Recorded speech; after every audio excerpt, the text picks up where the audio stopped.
After studying this module, you shall be able to know about the meaning of torture, the type of custody as applicable in Indian circumstances, the scenario of death during police actions, the methods of various custodial torture, and the medico-legal aspects associated with custodial torture.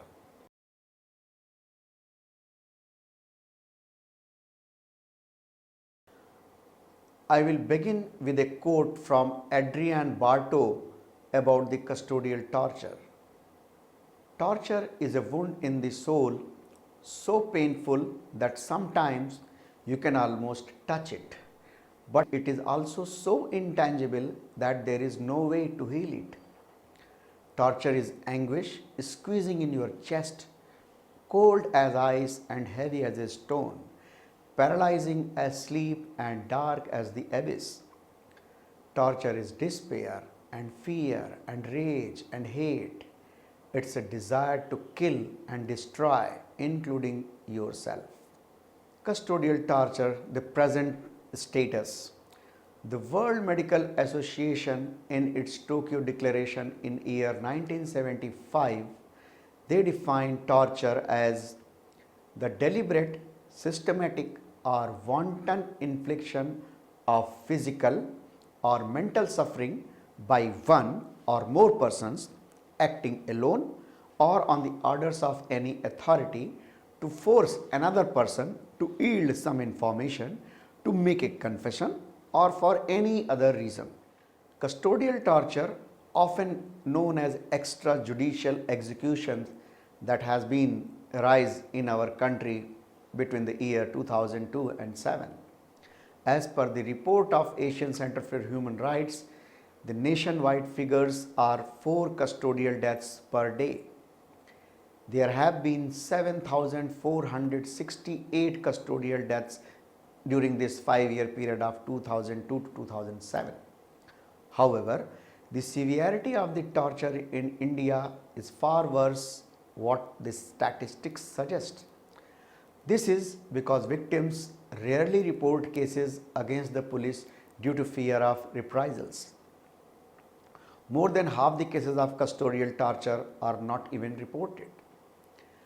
The explanations for torture can be broadly discussed under categories such as role of media, colonial origins, and institutional weaknesses. To understand all these, firstly, there is a strong sense that the media exaggerates the incidents of torture and creates a negative image of the police. Secondly, the scholars contend that the current police still suffer from the impact of their colonial origins as a respective instrument of the police Raj, or what we call as Inspector Raj. As a result, the police mindset is steeped into this colonial era when the police were supposed to treat every Indian as an enemy of the state. Thirdly, there is a constant pressure on the police from all quarters, including politicians, bureaucrats, to show instant results. The lack of adequate facilities and personnel for the investigation and the extremely high caseload with an inefficient supervisory structure, this hinders the ability of the police to produce the results required of them, prompting them to take shortcuts. In addition, the lack of training in human rights is considered a primary reason why third-degree torture continues to exist in India. Violence is used widely with impunity especially in the northern eastern states. The state of Manipur, if I talk about the scenario in India, the state of Manipur in particular is completely militarized. The paramilitary and the army detachments stationed in that state is notorious for the use of torture and violence as the only tool for investigation. Cases reported from Manipur are mostly involving the armed forces, the Assam Rifles in particular, as has been collected through various literatures. The administrative neglect prompting the use of torture is misused by the police and other law enforcement agencies as an excuse for demanding bribe and for not doing their job according to the law. This continuing neglect by the government has also considerably reduced the morale of all the law enforcing agencies. So rather than being considered as an essential state service police and other law enforcement agencies, they are viewed as state sponsored terror agents, mostly filled with criminals. With this background, we will try to understand what are the various types of custody or the various situations when this term custody is used. Literally, the word custody means the protective care or guardianship of someone or something. That's the literal meaning of the word custody. Arrest, that is almost synonymous with the custody. First the person is arrested, afterwards taken into custody. Arrest means taking, seizing or detaining of the person of another either by touching or putting hands on him or by any act which indicates an intention to take him into the custody and subjects the person arrested to the actual control and will of the person making the arrest. In other words, it can be labeled as to deprive a person of liberty by taking him into custody, especially under lawful authority, usually in response to a criminal charge. Then what is police custody? Police custody does not always means proper arrest, as it includes restriction on the movement of the person concerned. Then the word detention. Detention is the process when a state government or citizen lawfully holds a person by removing their freedom of liberty at that point of time. This can be due to any pending criminal charge being raised against the individual as part of a prosecution or to protect a person or property. Being detained does not always result in being taken to a particular area, what we called as a detention center, either for interrogation or as a punishment for a crime. Then word imprisonment or incarceration. It is the detention of a person in prison, normally as punishment for a wrongdoing. Basically, you can say it's a custodial sentence. So the purpose of it is to use it as a state tool for punishment and also as a means to deter general public against breaching the rule of law. And during this period, prisoners are also rehabilitated. Now let's understand how a person dies during a normal police action. There are few situations, few scientific situations, so I'll try to delve a little bit deeper into those aspects. First and foremost is the carotid sleeper.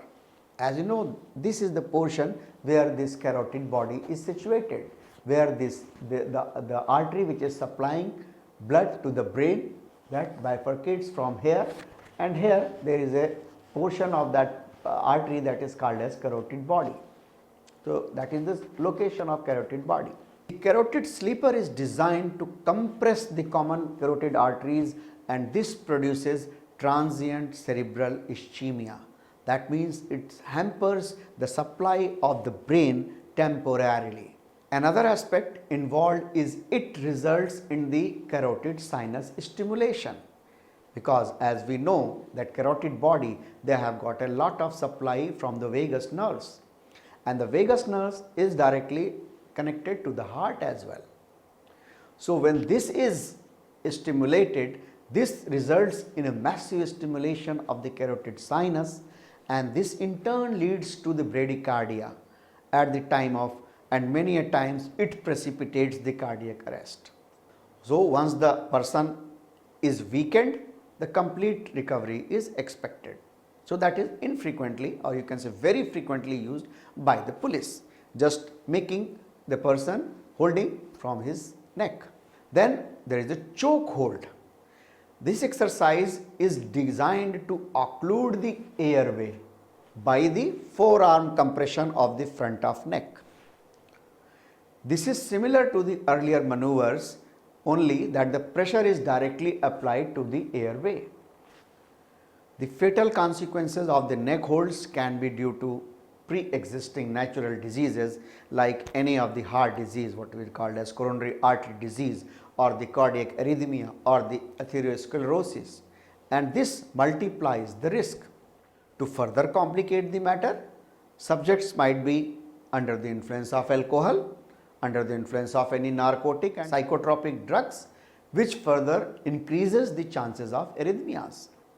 Thus, it is imperative that such deaths have to be transparently investigated, not only to determine the cause of death, but also to instill public confidence in this institution of police. Now, coming on to the word torture, how it has been defined to be precise. Torture can be simply described as the act to inflict intense physical, psychological, emotional pain in order to punish, coerce, or afford sadistic pleasure, and as the United Nations Convention Against Torture 1984 defines the torture as any act by which severe pain or suffering, whether physical or mental, is intentionally inflicted on a person for such purposes as obtaining from him or a third person information or a confession, punishing him for an act he or a third person has committed or is suspected of having committed, or intimidating or coercing him or a third person, or for any reason based upon the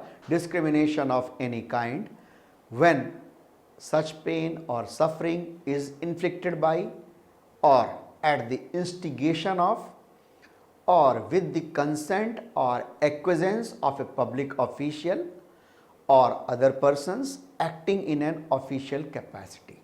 It does not include pain or suffering arising only from inherent in or incidental to lawful sanctions. So, it is a pretty broad definition. Now, we will go further deeper into what are the various common practices of custodial torture which are being practiced and how we can investigate, that is the medico legal aspects related with those.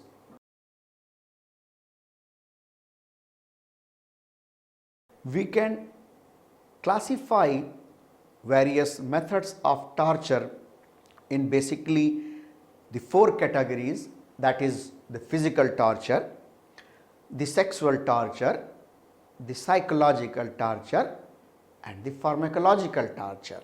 So, these are the basically four types of torture. Now, taking one by one. First, the physical torture. The severity, extent, and appearance of injuries depend on the various factors like age of the person, sex of the person, presence or absence of clothing, the build of the person and the nourishment, whether it's a poorly built or massively built or how nourished he is, presence of any pre-existing illness, type of the offending object, the force of impact, the number and duration of each session of beatings, and the time interval between the session of beatings and time interval between the torture and the examination. Some of the torture maneuvers I will be describing in much detail. These are not exhaustive, but they will help in understanding the concept of torture medicine. The first and foremost or the commonest is the repeated beatings under the physical torture. Severe forms of blunt trauma including beatings on the back and buttocks, that is the commonest form. It is common practice to repeatedly hit on the back of the person with any blunt object like sticks and lathis. When such person is examined by a doctor on external examination, there may be presence of a very small abrasion, contusion or lacerations. But the presence of fracture can be detected and confirmed only by the radiological investigations. So, it is suggested that in all such cases there the person must be subjected for at least an X-ray examination because they may not be visible to the naked eyes. Then second common is the beating on the soles of the feet. And there is a term which has been used frequently, you can say in the during the police conversations, that is called as phalanga. That is not a scientific term, but that is the term which is very frequently used when we talk about torture in India. In other part of the world, that is called as bastinado, that is foot whipping, and this is a process in which both soles of the feet are repeatedly beaten with any blunt object like lathis, baton sticks, rods, etc. Usually the victim is immobilized before this act, so he is made stand still, or you can say he cannot move. The physical findings vary from case to case and change over the period of time. The immediate signs and symptoms include swelling of this foot associated with severe pain. At times, it is associated with extravasation of blood and hematoma leading to discoloration of foot. Fracture of tarsals, metatarsals and phalanges, that means the bones of the sole, they can be present, and the same can be documented and confirmed only after X-ray examination. In a chronic case, or if this method has been used for a period of time, there will be loss of soft tissues in the heels, and because of that severe pain, the walking is impaired, the person is unable to walk normally. And typically the torture victim is only able to walk a very limited distance, after which he will be overwhelmed by the excruciating pain, which will be only relieved by taking rest. So he will move to a certain steps, 10 steps or so, and then after he will take rest and then further proceed. The third form of a physical abuse or physical torture is the prolonged handcuffing, restraint and shackling. The true reason for subjecting the detainees to these procedures is basically to prevent them from escaping, but often they have been used as a means of punishment, humiliation, coercion and even to extort bribe. Nonetheless, globally restraint and shackling are used on the detainees. The use of leg irons is widespread in Pakistan, our neighboring country. The prolonged shackling and restraint use was allegedly used by the US military in its Guantanamo Bay detention camp is a detainment and interrogation facility. In China, many euphemisms are given to shackling to morph the agonizing nature of the process. Then fourth one is the positional torture. Many forms of positional torture are practiced around the world. Characteristically, the victim is tied in unnatural positions which cause severe discomfort and pain. A small compact cell dubbed as the refrigerator is used to keep the victim immobile for hours or maybe days. Depending upon the type of position and the duration, injuries to soft tissues to the body may be produced which are difficult to recognize even after radiological examination. That means even after subjecting the person for X-rays, because they are not limited, they are not confined to bones, they are not affected the bones. Then the suspension for long hours, that is another method of physical torture. Suspension of the victim by a rope tied to the roof ceiling is a common form of torture that can result in immense discomfort and pain with very little visible external injury. They are not visible to the naked eyes. Different types include crossed suspension, the butchery suspension, the reverse butchery suspension, the flexed forward suspension, the Palestinian suspension, the parrot perch suspension, and so on. Depending upon the type and duration characteristics, the brachial plexus injuries can lead to the paralysis of the arm involving the segments of upper limbs. While conducting clinical examination of such victims, along with external examination, one has to also look for any peripheral neurological deficits, because that is the small sign which will say that the person has been subjected to this kind of torture, because that will not leave any physical mark. Then sixth category is the crushing injuries. At times, the victims are made to spread their hands on the floor only to be stamped repeatedly by the torturer with heavy leather boots, and this leads to fracture of the carpal bones, metacarpal and phalangeal bones. These are small bones of the hand. The another type of crushing which was practiced in Punjab, especially during the period of terrorist control during the 1980s and 1990s. This practice is called ghotna. The most common method is with the victim seated or lying on the back, and a ghotna is again a local term. Basically, it represents a wooden pole used to pound spices and grains. That is called as ghotna.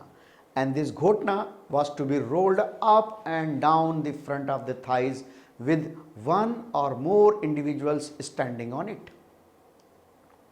Occasionally, with the victim prone, it is rolled over the hips till the calf, avoiding the bony areas.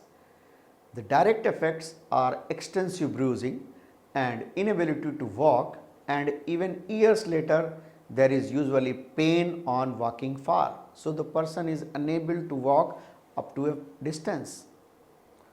On examination, there may be scarring on the bony points with noticeable tenderness on the thigh muscles.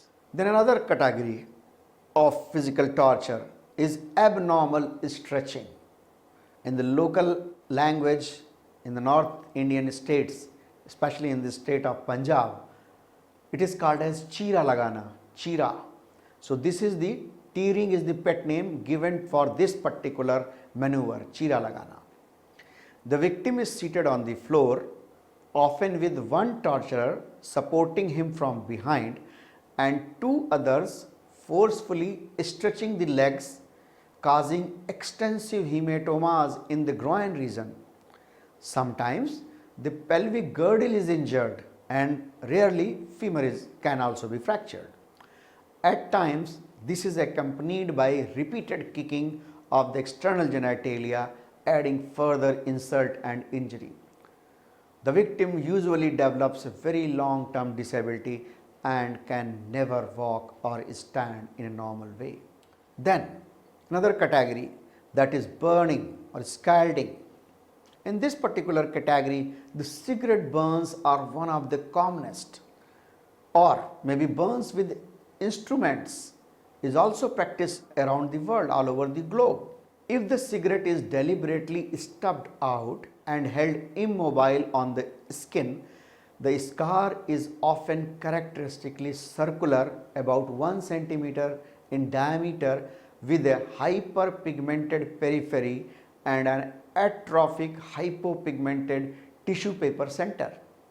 The acid burns may leave a trail indicating the victim's posture. Scarring tends to be more elaborate and in some cases may lead to keloid formation. The heated metal objects often leave scars of distinctive shape of the offending objects on the body of the person. Then comes the electric shocks. The electric shocks have also been used very frequently because they cause immense pain but does not leave any identifiable physical signs. They rarely leave that. Usually the most sensitive areas like genitals and breasts, they are the target organs, and the victim is humiliated and serious bodily injury is threatened. Sometimes an electrode is inserted in the anus, which may lead to uncontrolled urination and defecation accompanied by the terrible pain and hopelessness. Sometimes the electrodes can leave the small burn injury, but after some time it may lead to a small hyperpigmented patch. If the person is examined there will not have any of, you can say, the physical findings. It's very inconclusive, but it has got a corroborative value as per the allegation of the victim. Then comes the prolonged exposure to hot or cold temperatures. That is also a form of physical torture. Sometimes the victims are subjected to prolonged exposure to either hot or cold temperatures. In hot climatic places like deserts, they may be tied under direct sunlight, needless to say without food or water. Then this causes various effects like exhaustion and heat stroke. And in cold places, they may be exposed to sub-zero temperatures without cloths, leading to variety of conditions like chilblains, frostbite, trench foot, and in extreme cases maybe hypothermic shock as well. Then trauma to the eyes. Repeated punches to the face over the orbit. This can cause serious damage to the orbital complex. The spectrum of damage sustained may range from a simple contusion around the periorbital region to serious injuries like lateral hemorrhage, dislocation or subluxation of the ocular lens, or even the detachment of retina. Sometimes the chili powder or some other irritant may be smeared to the eyes. In China, sometimes the police officials use tiger balm, what they call as tiger balm. Basically, it's a powerful analgesic ointment causing serious damage to the eyes. Trauma to the ears. The word is, or you can say the slang which is used for describing this trauma to the ear is telephono, and this is used to describe hard slappings to the ear. Usually it leads to the rupture of the tympanic membrane inside, and sometimes it may lead to serious damage to the middle ears, ossicles, or even the inner ear as well. So now we are coming on to the second category of the torture, second methods of torture after finishing with the physical torture. Now coming on to the sexual torture. It usually begins with forced nudity, making the victims helpless, enhancing the psychological horror of the impending torture. This is usually accompanied by verbal abuse, mock execution, and threats which will only add to the mental anguish. At times it is just a symbolic ritual. There may be constant verbal threat of inflicting the victim with HIV, that means human immunodeficiency virus infections, as well as sexually transmitted diseases. And in case of females, the threat of becoming pregnant adds to the anguish. In women, there may be mutilation of the breast and the genitalia, and in men, there may be hematoma in the testicles due to repeated squeezings. Sometimes a smooth lathi, that is a stick, wooden stick, is lubricated with oil and smeared with the chili powder and then inserted into anus, causing unimaginable pain and suffering. Then coming on to the third category of torture, that is psychological torture. These maneuvers, apart from causing physical pains, are intended to inflict greater psychological harm to the victim. There can be many methods for psychological torture. The first and foremost is the prolonged sleep deprivation. What it causes? It leads to severe psychological consequences. There are significant cognitive impairments, and this includes deficit in memory, the reasoning, the learning, the decision-making capacity, all are affected.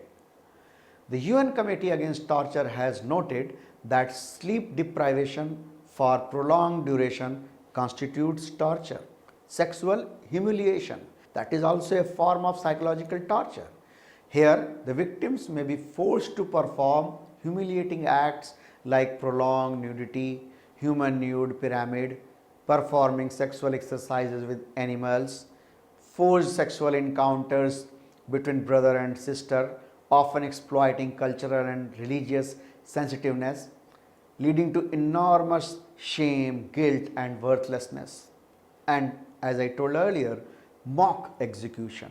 A mock or sham execution is a trick which is deliberately played by the torturer. Here the victim or maybe victims, many victims may be blindfolded, transported to a remote place, made to dig their grave, followed by holding a gun to their head and pulling the trigger, often shooting near but not touching the victims.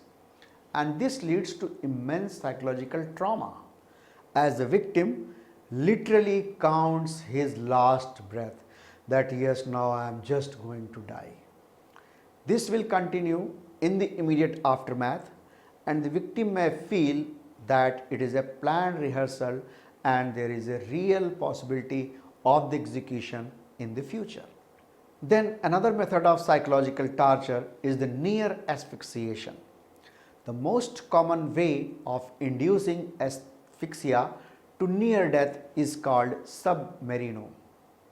Here, the head is immersed in water for minutes at a time to the point of drowning, then brought out and immersed again. Sometimes the victim may be suspended, head down, and with the help of a rope and pulley, the same act is executed. To further cause psychological distress, the water bath might be contaminated with sewage and fecal matter. In another method called dry submarino, a plastic bag is inserted to the head and tightened in the neck, stopping the air supply to the nostrils, creating near asphyxiation. Another infamous method called waterboarding, which has its history back to the Middle Ages and recently practiced by the US also in the aftermath of 9/11. The victims are strapped to a board or made to lie in a supine position with their heads lower than the rest of their bodies, their faces covered with cloth, and the water is poured over their mouth to create this sensation of drowning. Then the sensory bombardment, the use of very powerful light and loud music, this may lead to mental distress and disorientation. Then the use of animals. Sometimes victims might be threatened with impending attacks by ferocious animals like dogs. In some part of the world, snakes, spiders, scorpion, they are used to instill fear in the mind of the victims. Then the last category of the torture or the types of torture is the pharmacological torture. That means with the help of medications, various preparations.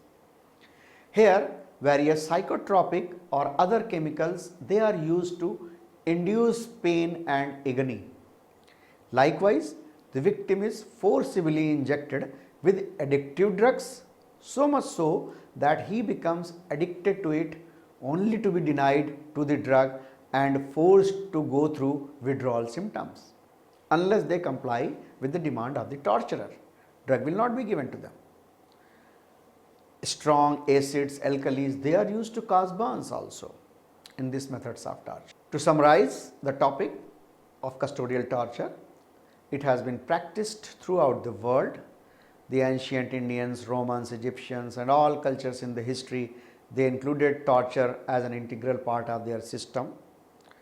The broadly use of torture was justified for solving crimes as a tool of interrogation, to maintain social control, to defend the ruling state from internal and external threats, to force confessions, for ethnic cleansing or for extortion. Custodial deaths occur in the custody or control of the party, not just limited to the interrogation room, lockup or prison. It may be executed in unofficial secret locations. State actors like police, prison, military, including their intelligence wing, as well as non-state actors like criminal syndicates, the terrorists, the Maoists, the militias and insurgents, they all could be the perpetrators. And at times, role of health professionals being passively involved cannot be ruled out.